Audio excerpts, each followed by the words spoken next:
The writing in this episode simply blew me away, not only when it came to Benji's death, but also Beck's subconscious foreshadowing. She is tired of men who don't take her seriously, and just when she thinks she's letting go of that distressing part of her past, she's unknowingly falling into an even bigger rabbit hole. Hello everyone, and welcome to today's video. If you saw my previous one, you'll know that this one is going to be, once again, all about the brand new Netflix original series You. Lots of people have been raving about it since its release, and that number only increases every day, with me being one of them, who was intrigued the moment I was aware of its existence. In the first episode, graduate student Guinevere Beck catches the attention of bookstore clerk Joe Goldberg, but this is no ordinary love story. The correct label to put on their relationship would be an unhealthy infatuation, with Guinevere being a clueless victim to Joe's stalking, but she hates her first name, so let's just call her Beck.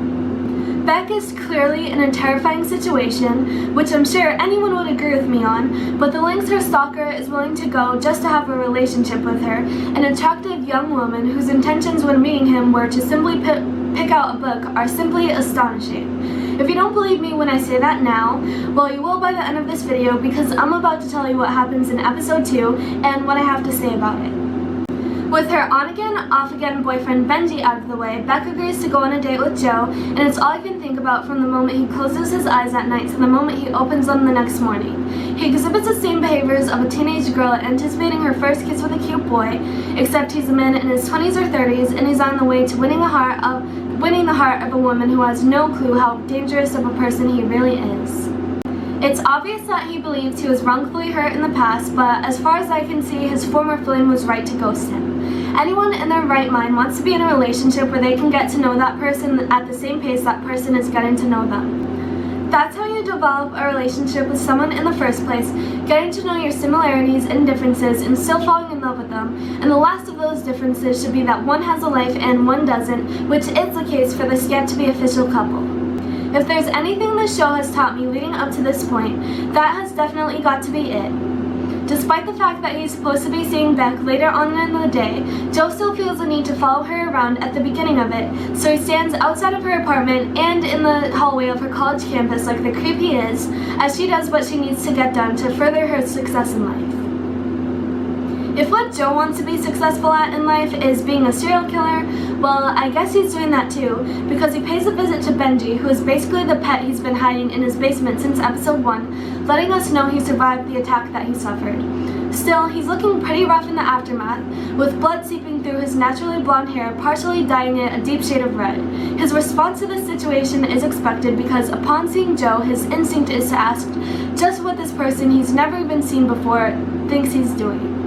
Then he pauses, and it's clear that he actually had seen him before in the taxi with Beck the previous night, the night she thanked him for saving his life, meaning he does know who he is. Yet, instead of being the caring boyfriend that Beck deserves, he completely throws his hands up as if she never meant anything to him, proving that you can't trust anyone who would cheat on you at a party that you invited them to. I have to say, that's another lesson I learned at this very moment, and it's quite a valuable one. I mean, if the fact that he cheated on you isn't enough to break up with him already, the fact that he's willing to give you away to a stalker definitely is. But even if Benji doesn't care about Beck, she still cares about him, leaving Joe with no choice, in his mind at least, to leave him by himself once again, only paying him occasional visits for a small bite of food or line of cocaine to feed his addiction, taking pictures of him while he's passed out, so she thinks that he's ignoring her on purpose. In my opinion, these scenes in particular do a great job of highlighting the seriousness of drug abuse by warning viewers that once you start, it's extremely difficult to stop, even when bigger obstacles have gotten in the way of your day-to-day life, leaving you weak and defenseless. Knowing that Benji is safe, just being his disappointing self as usual, Beck works up the courage to meet with her perverted professor at a local bar in the hopes of bringing her grades up. This way, she can continue on living in her luxurious apartment despite the underwhelming amount of money in her bank account compared to her fellow classmates and best friends who also graduated from Brown University, Peach, Lynn, and Annika. Not even an hour into the meeting though, he makes a sexual gesture that drives her to jump out of her chair and call him out in front of everyone around them. But instead of filing out right after him, she decides to stay, and for once, the first person that she calls to meet her there is Joe and not Benji. There they end up bonding even more than they already have, and he receives an invitation to a party that makes him just as excited as he was at the beginning of the day, causing him to completely forget about Benji until they go their separate ways. Desperate to be released from the cage that has become his home, Benji is found screaming at the top of his lungs as he bangs on the soundproof glass to no avail. Then, when he finally calms down, Joe is given a word of advice that seemingly only he can give, along with an incriminating video he, prior to the series events, was never supposed to share with anyone. As a wealthy upperclassman, he is convinced that Beck is more attracted to him for his money than his personality, leaving Joe questioning if his attempts to be the perfect boyfriend will be enough for her the next time they hang out at Peach's annual party she throws to distract herself from the anniversary of her parents' divorce. Before and after this part of the episode, we got to see more of Paco, from him almost finding Benji in the basement of the bookstore and getting yelled at by Joe, to him sitting on the stairs and receiving a new stolen book from Joe straight out of Peach's home library as an apology for being so aggressive toward him. All seems to be patched up between the pair, but Joe's top priority is pursuing a relationship with Beck, which appears to be more challenging than ever before after his conversation with Benji up until the next morning. To his surprise, Beck is standing at the entrance of the bookstore where they first met, thanking him for saving her life once again.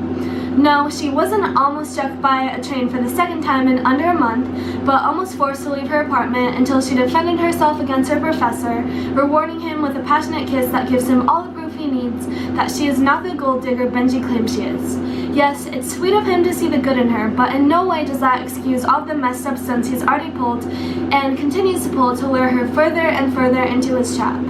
His inner teenage girl comes out again at this moment, but fades away when he is forced to return to the basement with Benji, and his happiness is replaced with pure malice, leading him to poison him to death in an amazingly dark way that reminds me of one particular scene in The Walking Dead starring supervillain Negan. In the scene I'm talking about, Negan acknowledges that Spencer wants Rick dead, but he doesn't have the guts to do it himself, so he literally pulls out his guts, the most epic killing scene I have ever witnessed in the show, in which he is the perpetrator. I think it's because he acts so calm that it's eerie, but at the same time just like Joe. I think it's because he acts so calm that it's eerie, but perfect at the same time, just like Joe. I mean, if you're going to be a villain, at least do a good job, right? The writing in this episode simply blew me away, not only when it came to Benji's death, but also Beck's subconscious foreshadowing. She's tired of men who don't take her seriously, and just when she thinks she's letting go of that distressing part of her past, she's unknowingly falling into an even bigger rabbit hole. I just love the creativity that this shows from the writers, and I must say the actors are as equally talented as them. I've always loved Shay Mitchell thanks to her character Emily Fields on Pretty Little Liars as a teenager, but she also knows how to play the do no harm but take no shit Peach Salinger. So at this point, I'm convinced that it's pretty much impossible for her not to make me want to watch anything that she's a part of. And these new characters, Elizabeth Lale and Penn Badgley, I hope I pronounced those right, responsible for playing Beck and Joe, are the new faces I can see myself getting more and more familiar with over time. Well, I'm sure you're all waiting for me to get into the next episode and discuss how Joe disposes of Benji's body, so I hope that you all enjoyed watching this video as much as I enjoyed making it for you guys, and I'll see you in the next one. Bye!